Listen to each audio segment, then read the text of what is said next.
Damos inicio al webinar de entidades sin ánimo de lucro. Vamos a hablar de algunas claves tributarias y contables para este 2026. Bien, dentro de la agenda voy a abordar los diferentes temas de los cuales quisiera que hablemos en tres grupos. El primero, algunos aspectos relativos a la constitución de entidades sin ánimo de lucro, es decir, temas a tener en cuenta durante la constitución de la entidad. En segundo lugar, algunos aspectos tributarios, legales y contables relevantes durante la existencia de las entidades sin ánimo de lucro. Y tercero, pues algunos aspectos que se deben tener en cuenta, especialmente para quienes están en este momento en el proceso de liquidar una entidad sin ánimo de lucro. Para comenzar, hablemos un poco de la constitución de las entidades sin ánimo de lucro. Este es un tema importante porque muchas veces las dificultades que se presentan durante el funcionamiento de la entidad parten de una planeación deficiente del momento inicial de la constitución. En particular, al momento de constituir una entidad sin ánimo de lucro, tal vez la primera situación o la primera pregunta que se debería hacer es: ¿para qué se necesita constituir una entidad sin ánimo de lucro? ¿Qué es lo que se quiere al momento de constituir la entidad? Y en ese sentido también, ¿cuál va a ser su actividad principal? Y es una pregunta válida porque en la práctica no siempre se tiene claro por parte de quien quiere constituir o de los constituyentes ciertas condiciones propias de este tipo de entidades, como por ejemplo el hecho de que como regla general dentro de una entidad sin ánimo de lucro los aportes no son reembolsables a los participantes y no son reembolsables ni durante la existencia de la entidad ni al momento de su liquidación. Adicionalmente, la participación en una entidad sin ánimo de lucro no da lugar, como sucede por ejemplo en las sociedades comerciales, a una acción o a un título que represente la participación o en general algún tipo de activo que sea susceptible de negociación. Siempre hay que tener en cuenta estos aspectos, así como el hecho de que no hay lugar a la distribución de excedentes ni durante la operación de la entidad, ni tampoco al momento de la liquidación. Y de eso dependerá pues efectivamente, ese análisis se tiene que hacer para decidir si lo que se necesita es o no realmente una entidad sin ánimo de lucro. Otra pregunta que hay que hacerse muy bien es: ¿cuál va a ser su actividad principal? ¿Para qué se quiere una entidad sin ánimo de lucro? Porque de ello depende también, pues no solo es un aspecto legal como es el de los estatutos, sino también, por ejemplo, su código de actividad económica, o que eventualmente se quiera una actividad que realmente no encaje dentro del modelo de una entidad sin ánimo de lucro, sino dentro del otro tipo de entidad. Mm, bien, y otra pregunta que también necesariamente hay que formular es la de si mm, cuál es el tipo de entidad que más se ajusta al propósito que se quiere tener. ¿Conviene más tener una asociación o una corporación? ¿O conviene más tener una fundación? Y eso va de la mano con el punto siguiente, y es el de qué órganos se requieren. ¿Se requiere una asamblea? ¿Se requiere únicamente un consejo directivo? ¿Se requiere tener ambos, tanto una asamblea como un consejo directivo? ¿Existe el número de personas suficiente para tener una asamblea y un consejo directivo que realmente sean operativos? Eh, Hemos visto casos en los cuales se tiene, por ejemplo, una asamblea como parte de los órganos sociales, perdón, de los órganos de la entidad sin ánimo de lucro, pero cuando se entra a mirar qué hace esa asamblea, quiénes la conforman, cómo se determina quiénes tienen el derecho de ser parte o no de esa asamblea, pues en realidad los estatutos no resultan siendo nada claros. Hablemos, por ejemplo, de las entidades de educación. En las entidades educativas lo normal es que no debería existir una asamblea o si hay una asamblea, prácticamente es un órgano honorario que en la práctica no va a cumplir unas funciones por lo menos efectivas desde el punto de vista legal. Y por supuesto, cuando se resuelven estas preguntas, necesariamente surge también eh, una mayor claridad sobre cuál va a ser el tipo de la entidad, es decir, si la entidad, o mejor, desde el punto de vista tributario, si esta entidad en realidad es una entidad que, por ejemplo, debería estar más bien en el régimen ordinario del impuesto de renta, o si la entidad, por el contrario, puede en un momento dado acceder al régimen tributario especial, o si definitivamente la entidad es de las que, conforme al artículo 23, es una entidad no responsable del impuesto de renta.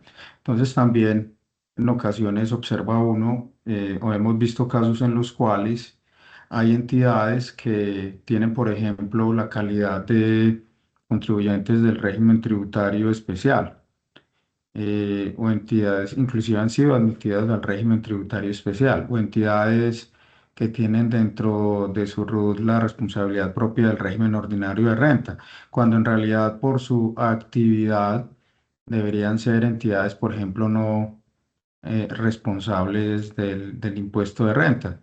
Es lo que sucede, por ejemplo, con las entidades gremiales. Hemos visto casos de entidades que tienen que verdaderamente tienen un ánimo gremial, pero que por algún motivo se constituyeron y quedaron como constituyentes, como contribuyentes ordinarios del impuesto de renta, o entidades que están sometidas al régimen tributario especial, cuando en realidad su condición debería ser la de no contribuyentes. Entonces, tal vez una invitación para quienes están dentro del proceso de constituir una entidad sin ánimo de lucro es el de hacer estas preguntas, y quienes ya la constituyeron y quizás en su momento no se hizo suficientemente este análisis, pues revisar si como la entidad está funcionando realmente responde al propósito de una entidad sin ánimo de lucro, o si por ejemplo la inscripción que tienen o la responsabilidad que tienen en el RUT realmente responde al tipo de entidad sin ánimo de lucro que tienen. Y en los próximos minutos vamos a tal vez a ver algunos aspectos adicionales que ayudan a entender un poco mejor lo que acabo de decir. Bueno, pasando a los aspectos tributarios, hay de alguna manera todavía una equivocada o un equivocado entendimiento de cuál es la parte tributaria de estas entidades, porque se tiene la tendencia a pensar que son entidades que prácticamente no tienen ninguna responsabilidad desde el punto de vista sustancial o desde el punto de vista formal. Y resulta que no es así. Las entidades sin ánimo de lucro, como regla general, es lo que dice la norma, como regla general están sujetas a las mismas obligaciones sustanciales y a las mismas obligaciones de tipo formal, por lo menos desde el punto de vista tributario, que cualquier otra persona jurídica. Esa es realmente la regla general. Y si vamos a, y si barremos impuesto por impuesto, en donde vemos que hay algún tipo de disposición especial, pues es precisamente en el impuesto de renta. El impuesto de renta, como sabemos, hay unas normas especiales de acuerdo con las cuales ciertos tipos de entidades sin ánimo de lucro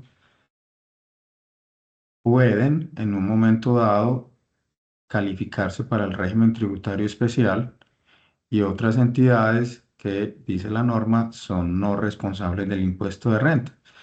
Entonces, y las que no tengan una u otra calidad, a pesar de ser entidades sin ánimo de lucro, pues van a ser parte del régimen ordinario del impuesto de renta. En el régimen ordinario, como sabemos, se toma el ingreso, se restan los respectivos costos y deducciones, se determina la renta líquida gravable y se aplica una tarifa del 35% para aquellas entidades que se encuentran admitidas al régimen tributario especial, hay una tarifa especial y para quienes no sean responsables, pues la tarifa será de cero. Entonces, ese es tal vez el impuesto en el cual podemos encontrar un régimen realmente especial para las entidades sin ánimo de lucro. No así en los otros impuestos. Por ejemplo, en el impuesto al valor agregado, las entidades sin ánimo de lucro quedan sujetas a las normas generales. Por tanto, en el evento de que de que la entidad sin ánimo de lucro tenga ventas grabadas o de bienes que están grabadas o prestación de servicios que están grabados, entonces pues serán responsables del impuesto al valor agregado.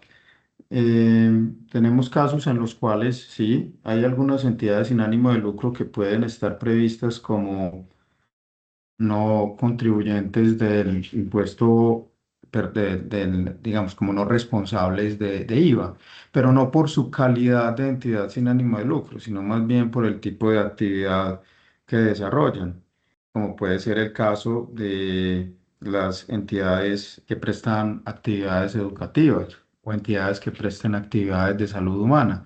Esas entidades serán no responsables de IVA no por ser entidades sin ánimo de lucro, sino por el hecho de que el servicio que desarrollan está previsto en la normatividad como un servicio excluido. Y entonces, en ese caso, serán no responsables, no por ser entidades sin ánimo de lucro. Así que hay un sinnúmero de entidades sin ánimo de lucro que en la práctica tienen, por ejemplo, actividad comercial, ¿sí?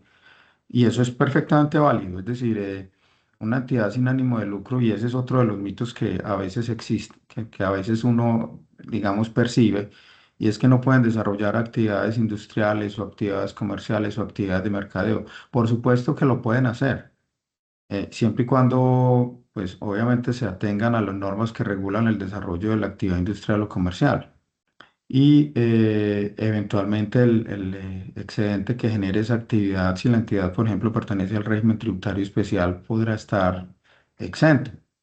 De manera que es otro quizás de los mitos que hay que derrumbar y es que estas entidades no pueden desarrollar ese tipo de actividades. Es más, y digo que es un mito y no solamente en el campo de los contribuyentes, sino en el campo inclusive de los funcionarios de la autoridad tributaria. En alguna ocasión tuvimos que hacer una diligencia ante la DIAN para una entidad. La entidad cumplía con las condiciones para no ser responsable del impuesto sobre la renta por ser una entidad que encajaba dentro de los previstas en el artículo 23. Y sin embargo, para el funcionario resultaba extraño que la entidad, por ejemplo, tuviera un almacén en donde comercializaba productos, digamos, para un cierto sector. Y allí pues se armó una discusión por ese tema y no debería haberse generado, porque es que perfectamente una entidad sin ánimo de lucro, cualquiera sea el régimen al que pertenece, al ordinario, al régimen tributario especial o al régimen de no responsabilidad, puede desarrollar una actividad de este tipo, industrial. No es tan común que sea industrial, pero las hay. Por ejemplo, entidades sin ánimo de lucro que desarrollan actividades de panadería, de fabricación de alimentos y en otros sectores, digamos, de la venta de bienes, o entidades que se manejan, por ejemplo, restaurantes o que tienen almacenes para la venta de productos relevantes para sus agremiados, por ejemplo. Entonces, mm, estas entidades pueden desarrollar esas actividades, pero por supuesto tendrán que sujetarse a los impuestos que implican su desarrollo, como el impuesto al valor agregado, como el impuesto de industria y comercio. Es decir, pasando al impuesto de industria y comercio, no existe una exención general en la ley para este tipo de entidades. Tendrá en cada caso que mirarse si su actividad encaja dentro del hecho generador previsto en la normatividad municipal o distrital en donde se encuentre la entidad o en donde desarrolle su actividad. Ese es de hecho uno de los impuestos más difíciles de administrar que existe hoy en Colombia, porque como sabemos, cada municipio expide sus normas. Hay municipios supremamente creativos, municipios que adoptan régimen de retención, de autorretención de información exógena, de anticipo del impuesto de renta, entre otras figuras, o impuestos mínimos, entre otras figuras no autorizadas por la ley, y eso hace que sea un impuesto difícil de administrar. Lo mismo sucede con el caso del impuesto predial. El impuesto predial, como regla general, las entidades sin ánimo de lucro van a estar sujetas a este impuesto, salvo algunas exenciones totales o parciales previstas en acuerdos distritales o, o municipales, según el tipo de actividad. En algunos municipios se prevé una exención para entidades que desarrollan, bueno, sabemos que hay una exención para actividades de salud, una exención que además ha sido difícil por los vaivenes jurisprudenciales que ha tenido. O en materia de educación también pueden existir algunas exenciones. Pero entonces en ese caso se tendrá que atender la normatividad del respectivo municipio. Bien, desde el punto de vista formal, también las entidades sin ánimo de lucro están sujetas a las reglas generales de cualquier otra entidad. Entonces, una de ellas, obviamente, la de inscribirse en el RUD y la de actualizarlo. Inscribirse en el RUD es apenas el primer paso, porque, pues, de hecho, hoy por hoy se hace de manera automática cuando la entidad es sujeto de inscripción en el registro que llevan las cámaras de comercio. En algunos casos, la Cámara de Comercio no obtiene de parte de la DIAN ese otorgamiento automático del RUT.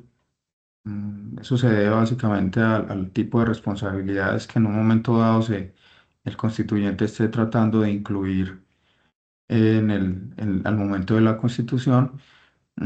Así que en ocasiones toca ir, pues le toca al contribuyente ir a la DIAN a formalizar su RUT, pero eso es apenas el primer paso. Este es un punto que uno, digamos, no encuentra palabras para destacar la importancia de mantener actualizado el RUT. Y no ocurre solamente en el caso de las entidades sin ánimo de lucro, ocurre también en el caso de los contribuyentes en general. Y hemos visto situaciones lamentables en todo tipo de entidades por no tener actualizado el RUT.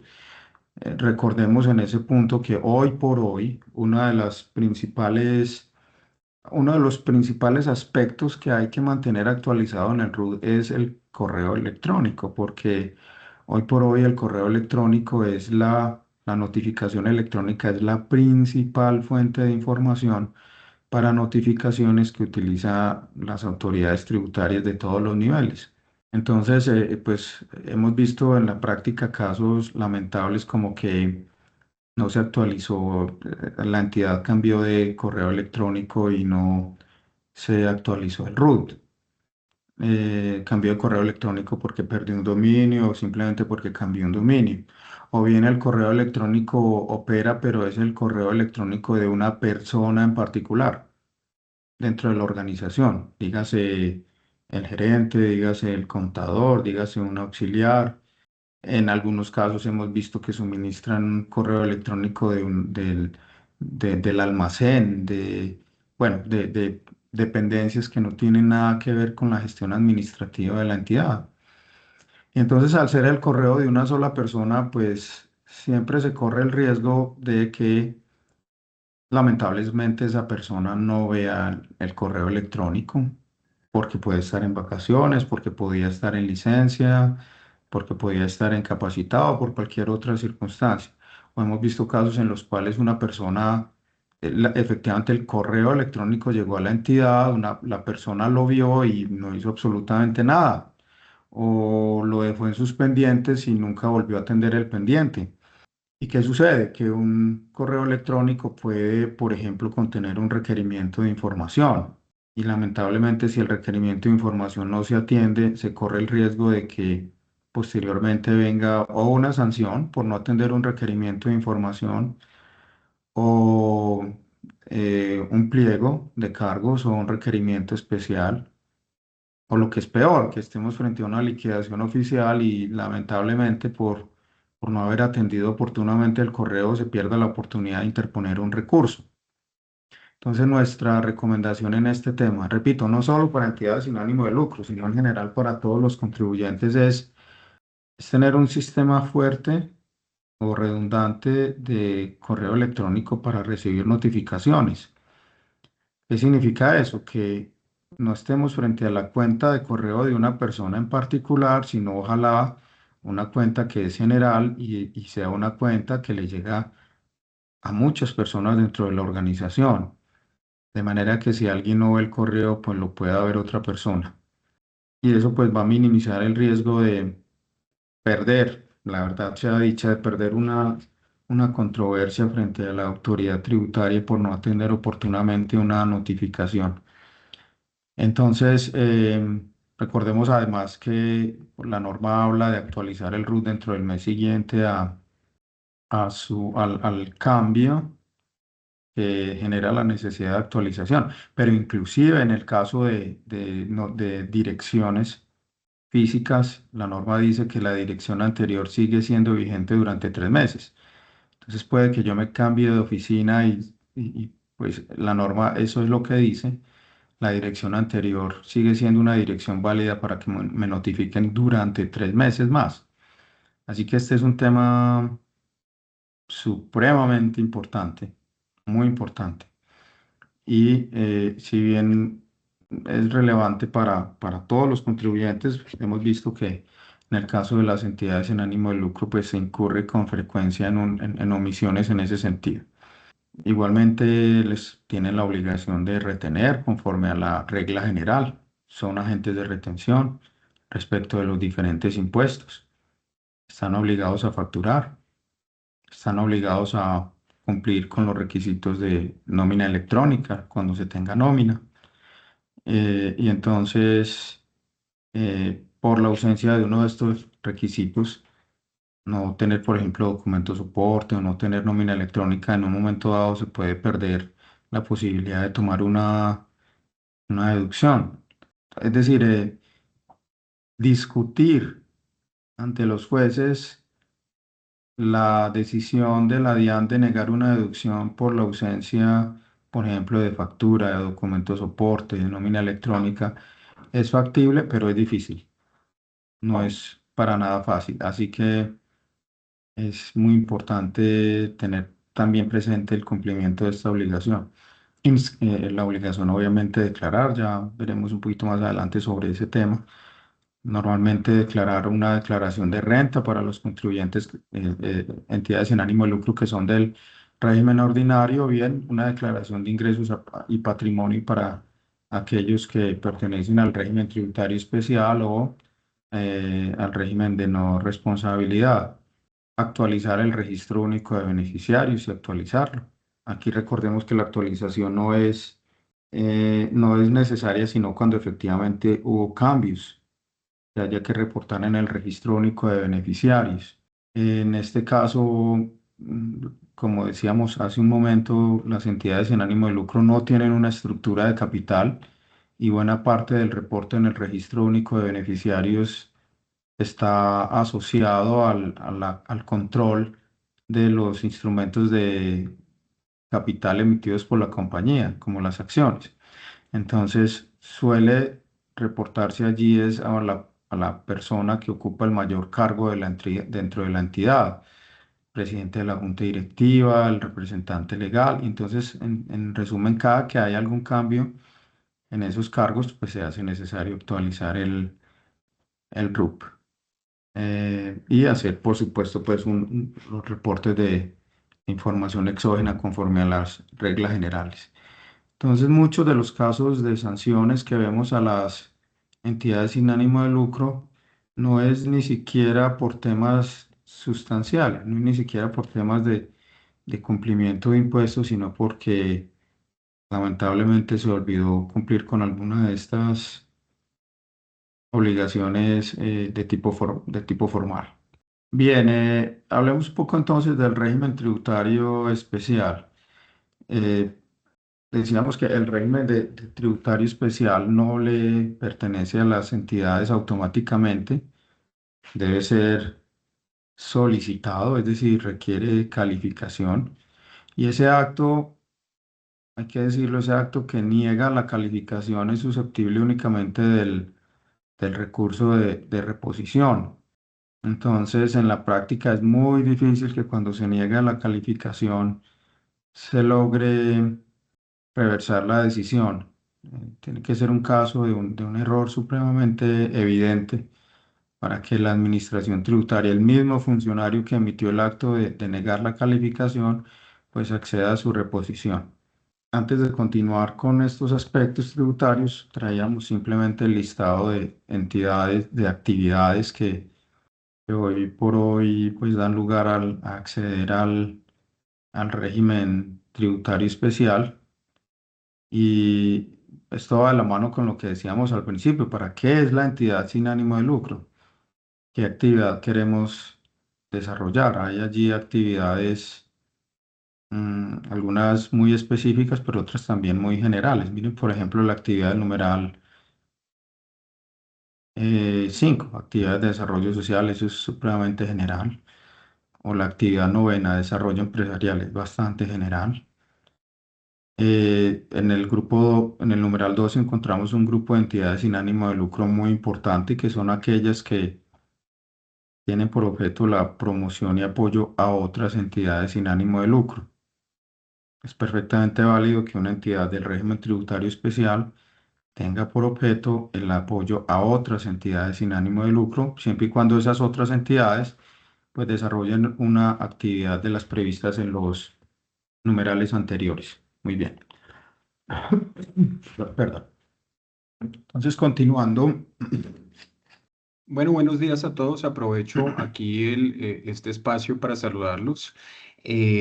Bueno, mi nombre es Germán, hago parte del equipo de Tax Nexus. Primero, pues agradecerles a todos por hacer parte de este espacio y por su interés y la atención que han suscitado a este webinar sobre las entidades sin ánimo de lucro. Les estábamos escribiendo por el chat, por supuesto, pues pueden dejarnos las dudas que se vayan generando. La idea es que al final de la sesión nos las puedan hacer llegar. Atenderemos las principales y posteriormente, pues nosotros como ya tenemos sus correos electrónicos, se las podemos hacer llegar también vía correo electrónico como respuesta y como las memorias de este evento en particular. Quería tomarme el espacio para agradecer, comentarles eso y nada, pues sigamos acá con Mauricio y con su presentación. Un saludo para todos y gracias. Perfecto. Entonces, la tarifa general de estas entidades, una vez admitidas al régimen tributario especial, es del 20%. Aquellas que se encuentren en el régimen ordinario tendrán tarifa general del 35% y aquellas que pertenezcan al régimen de no responsabilidad, pues tendrán al ser no responsable, liquidarán o no tendrán que liquidar impuestos. Pero entonces, es muy importante esto, miremos. Por un lado tenemos una tarifa del 20%, sí es cierto.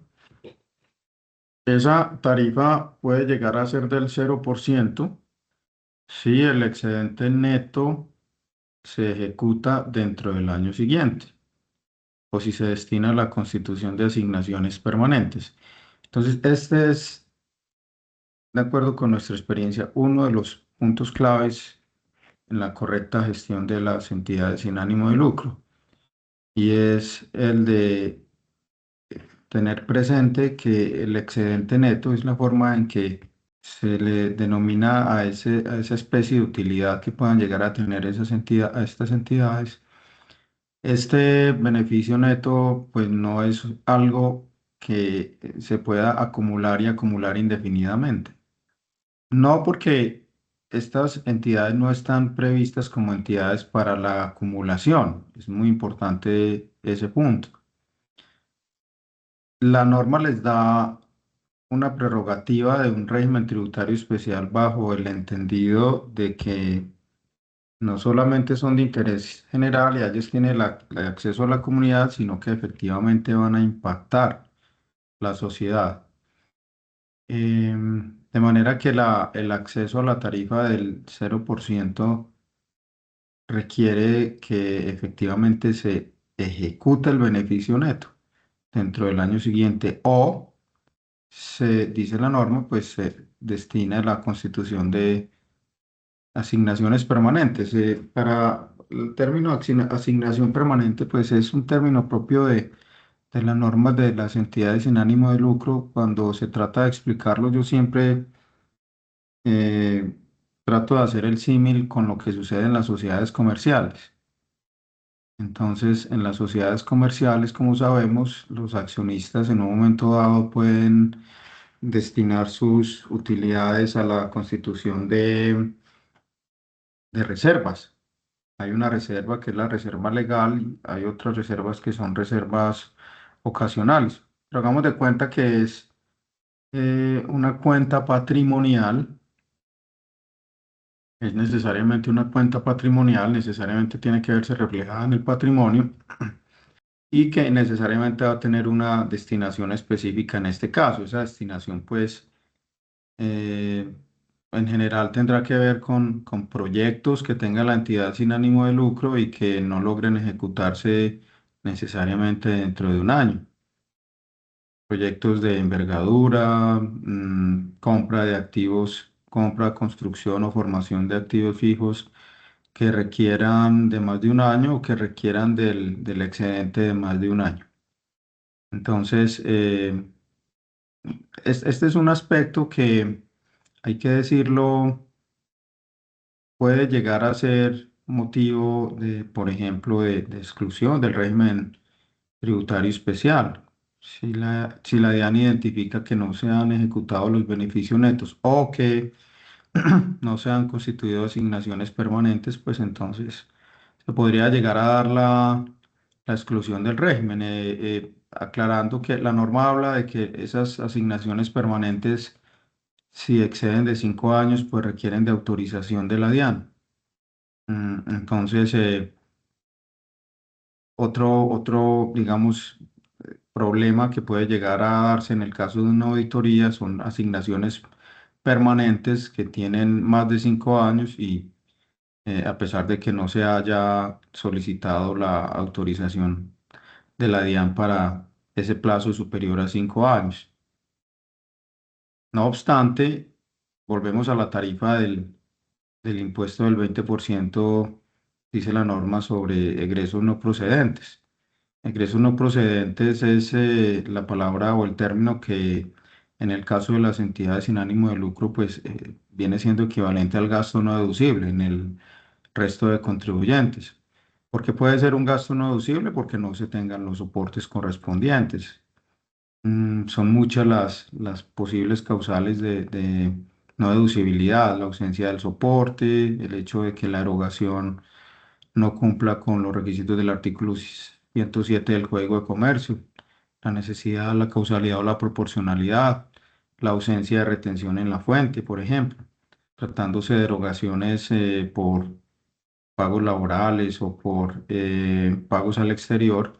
La norma es severa en el sentido de decir que la ausencia de retención en la fuente lleva a que el gasto sea no deducible. Por ejemplo, otras posibles causales de no deducibilidad, la ausencia de nómina electrónica o que el gasto por nómina no esté debidamente soportado en nómina electrónica, el pago de honorarios sin verificar seguridad social, en fin, son prácticamente todas las circunstancias que puedan llevar a la no deducibilidad del gasto en un contribuyente del régimen ordinario, pues igualmente pueden llevar a la no deducibilidad en el caso del régimen tributario especial. Estas entidades están sujetas en lo no previsto de manera especial al marco tributario general del Estatuto Tributario. Y finalmente observemos cómo dice la norma que están sujetos a la tarifa general del impuesto de renta sobre los ingresos que obtengan de contratos de obra pública e interventoría. Entonces, por más que se trate de una entidad sin ánimo de lucro del régimen tributario especial, si obtiene ingresos derivados de este tipo de contratos, pues esos ingresos estarán sujetos a la tarifa general. Entonces, y es perfectamente normal que hayan gastos no deducibles. Es bastante común que haya gastos no deducibles. Es casi imposible que no hayan gastos no deducibles en cualquier contribuyente. Entonces, en la práctica, estas entidades siempre tendrán que liquidar algún monto por concepto de impuesto, eh, por lo menos en lo que tiene que ver con los gastos no deducibles. Repito, muchas las circunstancias que pueden llevar a que un gasto sea no deducible. Por ejemplo, la pérdida en la venta de acciones. La pérdida en la venta de acciones, dice el estatuto tributario, es no deducible, independientemente de cualquier otra condición. La pérdida en la venta de acciones no es deducible. Y alguien podrá decir, ah, bueno, pero es una pérdida ocasional, si se tenían más de 2 años. Claro, pero las pérdidas ocasionales solamente pueden compensarse con ganancias ocasionales y de hecho estas entidades pues no están sujetas a las normas generales de ganancias ocasionales. Entonces, Eh, siempre es bastante común que se genere esta situación y que se deba pagar impuestos sobre algún monto en razón a la no deducibilidad de ciertos gastos. Bueno, pertenecer al régimen tributario especial impone algunas obligaciones adicionales. Aquí las más importantes, solicitar la permanencia anualmente. Si quienes ya han tramitado la permanencia saben que se debe certificar la ausencia, por ejemplo, de delitos contra la administración pública, el orden económico y social o el patrimonio económico, o la ausencia de sanciones de caducidad respecto de los directores de la entidad. Esto no opera frente a otro tipo de contribuyentes. Esta es una exigencia propia de las entidades sin ánimo de lucro sujetas al régimen tributario especial.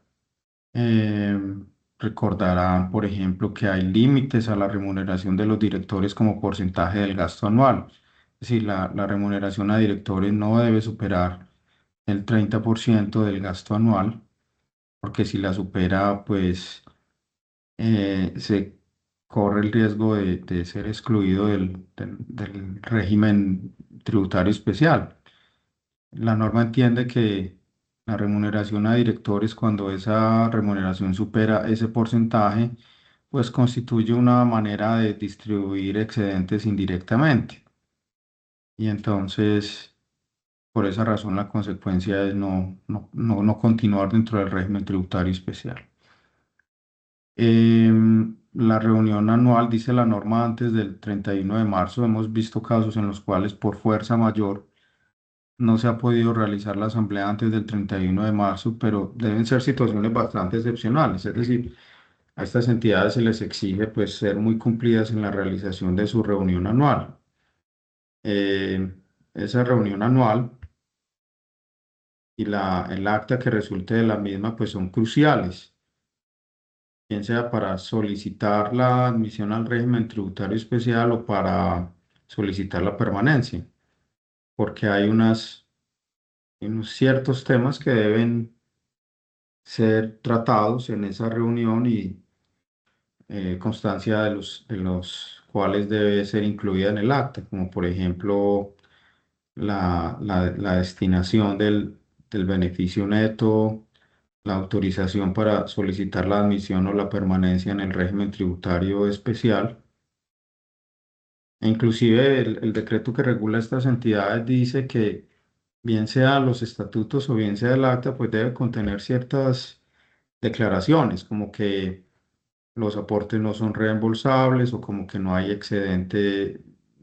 distribución de excedentes.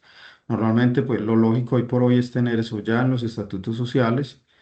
Cuando se introdujeron los cambios al régimen tributario especial, el último gran cambio que fue en la reforma tributaria del 16, pues se dio un plazo para que si en los estatutos no se preveían esas disposiciones, por lo menos se dejara constancia de ellas en el acta. Entonces, esa acta pues es crucial para las entidades que pertenecen o quieren pertenecer al régimen tributario especial, que esa acta cumpla con todas las disposiciones propias de las actas y también que si tiene actos sujetos a registro, pues se proceda a los mismos. Hemos tenido casos en los cuales pues se designó, por ejemplo, un revisor fiscal y esa persona comenzó a firmar estados financieros y lamentablemente nunca lo escribieron en el registro mercantil que llevan las cámaras de comercio.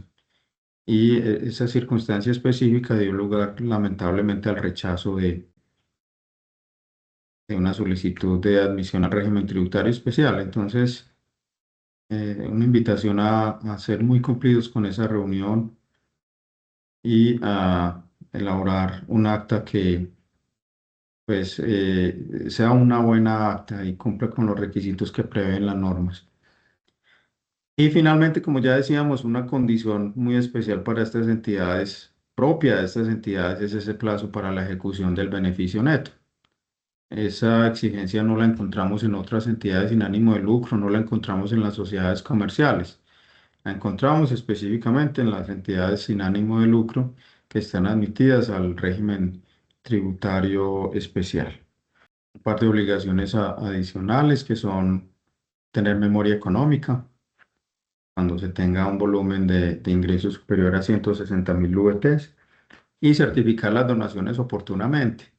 Mm, es otra de las condiciones de estas entidades sin ánimo de lucro, porque esas donaciones, como se sabe, pues dan lugar a un descuento tributario en cabeza del donante.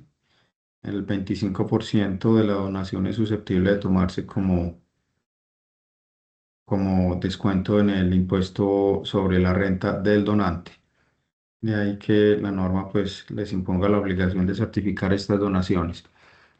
Eh, Quería simplemente traer un concepto porque es un tema que se pregunta con frecuencia y es si las donaciones pues tienen que facturarse o no. Es decir, si requiero como entidad sin ánimo de lucro que el donante, que quien me da una donación pues la facture, bajo el supuesto obviamente que se trate de una entidad obligada a facturar.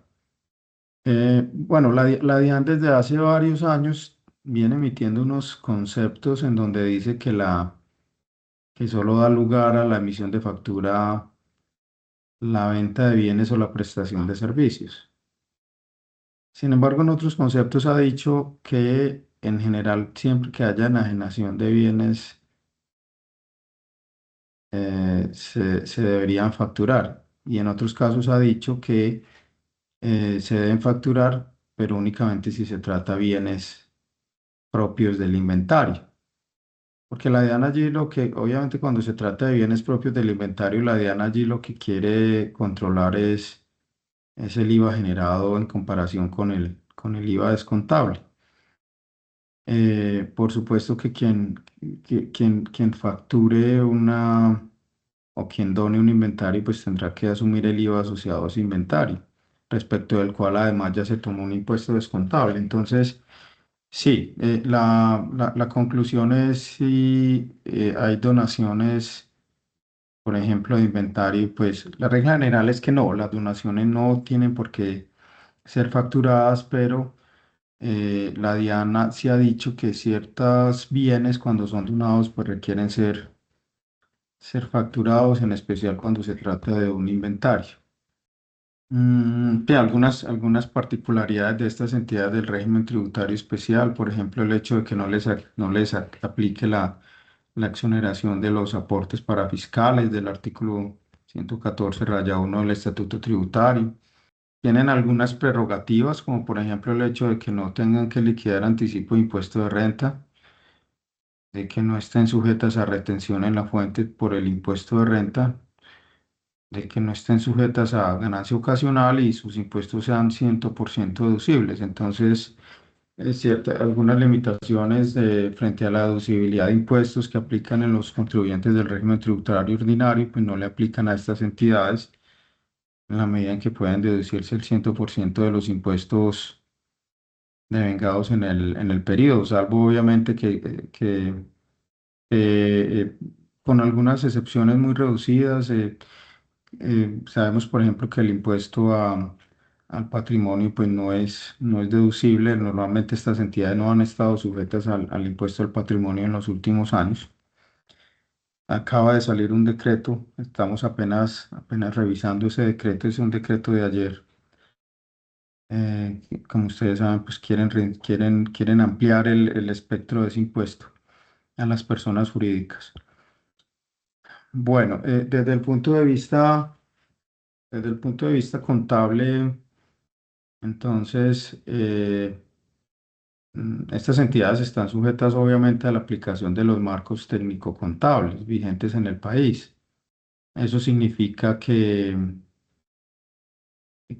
deban dar aplicación al principio de vengo para el reconocimiento de sus ingresos, de sus costos y gastos, y que deban pues aplicar las mismas normas que aplican los demás contribuyentes frente al arrendamiento de bienes, frente a los contratos de leasing, frente al reconocimiento del ingreso en contratos con clientes, etcétera. Tal vez lo que resulta realmente muy especial de estas entidades es que en su patrimonio deban tener pues, pues subcuentas, un sistema de subcuentas detallado para el manejo de los excedentes de los diferentes años, porque en el momento en que la DIAN solicite la prueba de cómo se han ejecutado los excedentes, pues la prueba le corresponde al contribuyente. Entonces el contribuyente necesariamente tendrá que estar en la capacidad de demostrar a través de su contabilidad cómo ha ejecutado el excedente de cada uno de los años. Em, y entonces necesariamente se tendrá que tener desagregado el excedente de cada año y dentro del mismo patrimonio a través de algún tipo de cuenta correctora, de cuenta con sentido contrario, poder demostrar la ejecución del excedente de cada uno de esos años. Hay hay una norma que viene de la mano con esto y dice la norma que la ejecución del beneficio neto no constituye costo o gasto del periodo gravable. Y esto pues es sujeto de dudas y nos hemos sentado a analizarlo con algunas entidades sin ánimo de lucro que asesoramos y con las cuales hemos tenido la oportunidad de compartir estos temas. Veo además algunos de ellos conectados, maravilloso. ¿Qué significa esa norma? ¿Qué alcance tiene esa norma? Que la ejecución del beneficio neto no constituya costo o gasto del periodo gravable. Y esto es una exigencia propia de las entidades sin ánimo de lucro que pertenecen al régimen tributario especial. Lo dice el decreto, hoy por hoy, pues el decreto único en materia tributaria. Esto ha sido objeto de pronunciamientos también por el Consejo Técnico de la Contaduría Pública, no específicamente desde el punto de vista tributario, sino desde el punto de vista contable, cuál debe ser el manejo del excedente en estas entidades, porque recordemos, no distribuyen excedentes, es decir, en el caso de una sociedad comercial, las utilidades en el momento o los excedentes o las utilidades retenidas en el momento en que son objeto de distribución, pues dejan de estar en el patrimonio, se convierten en un pasivo que luego es pagado y en el patrimonio dejan de verse. No sucede lo mismo con estas entidades. El beneficio neto va a estar ahí, el de los diferentes años va a estar ahí. Lo que pasa es que, repito, dentro del mismo patrimonio tiene que encontrarse la manera de reflejar la ejecución que se hace del mismo. Entre otras razones por esto, porque la ejecución del beneficio neto, si no constituye costo o gasto del periodo gravable, pues eh, viene la pregunta, ¿se debería haber reflejado dentro del estado de resultados de la entidad? Y eso, en el evento de que se vea reflejado en el estado de resultados, pues va a generar la necesidad de una conciliación supremamente difícil de realizar. Entonces va a ser normal que en estas entidades la ejecución del beneficio neto se haga, la ejecución del beneficio neto se haga en un momento dado contra el patrimonio directamente, es decir, que se muevan cuentas del patrimonio respecto de cuentas del activo, por ejemplo, sin que ello pase por el estado de resultados. Entonces, en la práctica se tendrá siempre que tener claro cuando se incurre en una erogación en estas entidades, si esa erogación debe reconocerse como ejecución de un beneficio neto de años anteriores o si constituye pues costo o gasto del periodo gravable. Finalmente, bueno, en la medida en que apliquen los marcos técnico-contables vigentes en el país, en estas entidades también pueden llegar a existir diferencias de tipo temporal, por ejemplo, en materia de diferencia en cambio, o por ejemplo, en lo que tiene que ver con el valor de los activos. Somos de la idea que si una entidad pertenece al régimen tributario especial y tiene la expectativa de continuar dentro de ese régimen tributario especial, pues no tendría por qué hacer cálculo del impuesto diferido, en la medida en que esas diferencias temporales pues no le van a implicar el pago de un mayor impuesto o de un menor impuesto en el futuro, pero obviamente bajo la expectativa de que la entidad se encuentre dentro del régimen tributario especial. La entidad que deja de estar en el régimen tributario especial, pues necesariamente tendría desde el punto de vista contable que entrar a calcular ese impuesto diferido y reflejarlo en su contabilidad. Ya para terminar y poder tener un espacio de preguntas, pues es muy importante en cada caso, dependiendo sé que hay personas de diferentes partes del país en este momento en el webinar, entonces hemos visto que la práctica de la vigilancia sobre estas entidades varía de departamento en departamento, es decir, en algunos lugares es el municipio quien se ha abrogado la facultad de vigilarlas, en otros municipios, en otros sectores del país son las gobernaciones. En Antioquia, por ejemplo, la gobernación de Antioquia ejerce una vigilancia sobre estas entidades y eso requiere enviar periódicamente pues cierta información, la información de la Asamblea y estados financieros a esas dependencias. Entonces es una invitación a verificar en cada caso qué obligación tiene la entidad sin ánimo de lucro según el lugar donde se encuentre ubicada. Y pues están pues obviamente obligadas a renovar su inscripción en Cámara de Comercio anualmente y a la inscripción oportuna de sus actos. Y como decía hace un momento, pues este es un tema en el cual vemos que a veces se olvida, ¿no? Se hacen, por ejemplo, nombramientos o reformas estatutarias que por algún motivo no se inscriben oportunamente en Cámara de Comercio y eso, por ejemplo, puede dar lugar a que la, la permanencia en el régimen tributario especial les sea negada. Fíjense esta combinación, unos estados financieros que se allegan en la solicitud de permanencia, que lastimosamente van firmados por un revisor fiscal que fue nombrado pero no está inscrito en Cámara de Comercio.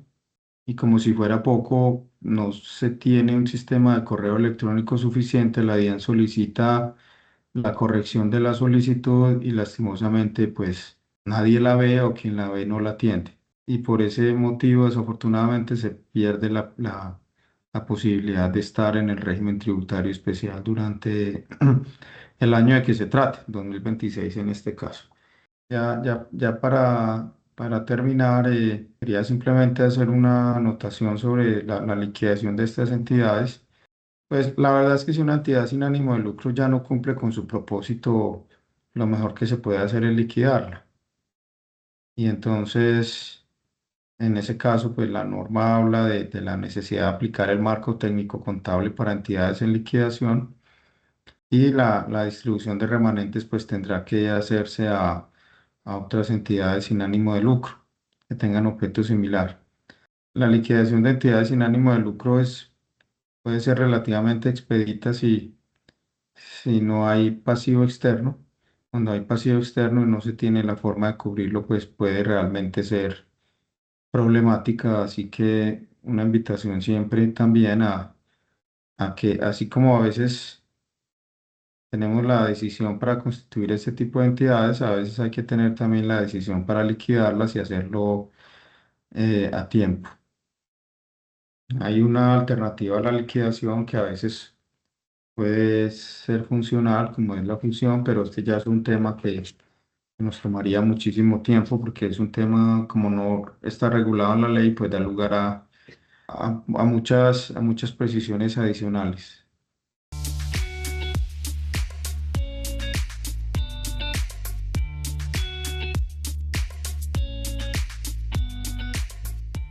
La primera dice, si una entidad sin ánimo de lucro tuvo excedente en 2025 y la asamblea aún no se ha realizado, puede presentar la actualización del régimen tributario especial en febrero sin que esté formalmente aprobada la destinación de ese excedente. No, yo creo que no. Yo creo que no van a poder sin que se haya realizado la asamblea o el órgano o el máximo o la reunión del máximo órgano de la entidad. ¿Por qué? Porque ese máximo órgano seguramente conforme a los estatutos es el autorizado para aprobar estados financieros y seguramente es también la entidad o el órgano dentro de la entidad que autoriza al representante legal para hacer la solicitud. Entonces, no lo veo viable porque es muy probable que esa solicitud sea inadmitida por ausencia del cumplimiento de requisitos. Estados financieros que todavía no están aprobados, aprobación por parte de ese máximo órgano social al representante legal para solicitar la permanencia o la admisión según el caso. Y adicionalmente, pues no va a estar tampoco la constancia de la destinación del beneficio neto o excedente. ¿Cuál es el beneficio neto y cuál es su destinación? Entonces, la recomendación es hacer primero la asamblea y posteriormente hacer la solicitud de la permanencia. Es válido en el sentido de que quieran hacerlo rápido y no esperar hasta última hora. Eso está bastante bien, pero como mínimo sí se necesita pues, el acta de la asamblea en la cual conste la aprobación de los estados financieros, la destinación del beneficio neto excedente, la autorización al representante legal para solicitar la admisión o la permanencia.